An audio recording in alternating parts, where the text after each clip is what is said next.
The secret silence my son was breaking one word at a time. My son hasn't said a word to me in 3 years, but last night he made his little sister cry in front of the whole neighborhood. And honestly, I've never been a prouder dad. You see, when Jax was 14, he was the loudest kid on the block. He was a lead singer, a debater, the kind of kid who lived to be heard. But then the accident happened. A freak wreck during a summer storm that crushed his vocal cords.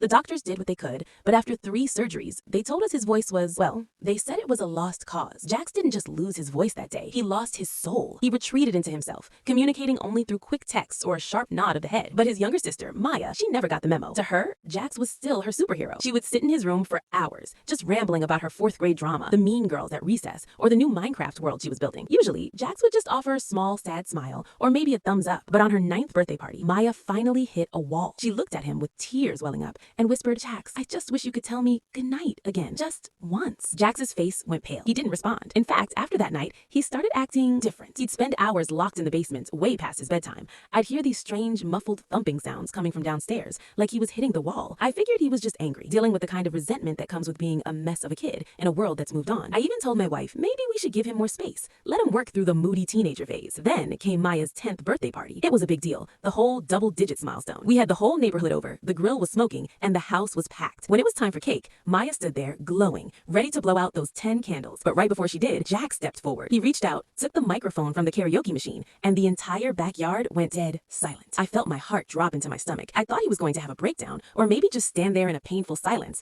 But Jax took a breath, a deep, shaky breath. His face turned a deep shade of red, and his hands were trembling so hard, I thought he dropped the mic. And then it happened. The sound that came out was raw. It was raspy, like gravel rubbing against silk, but it was clear. He looked Maya straight in the eyes and said, "Happy birthday, little bird." The entire party gasped. Maya's jaw hit the floor, and then she just collapsed into him. She burst into these giant, heaping sobs, clutching his shirt like her life depended on it. And that's when it hit me. All those months in the basement, those thumping sounds, that wasn't anger. It was him forcing air into his lungs, practicing over and over, pushing through the literal pain of his vocal cords tearing, just to give his sister those 4 words. He wasn't just moody, he was fighting a war in the dark, all so he could be heard one last time for the person who never stopped listening. Jax just stood there, his eyes brighter than I've seen them since he was 14. He didn't have to say anything else. For the first time in 3 years, he was finally home.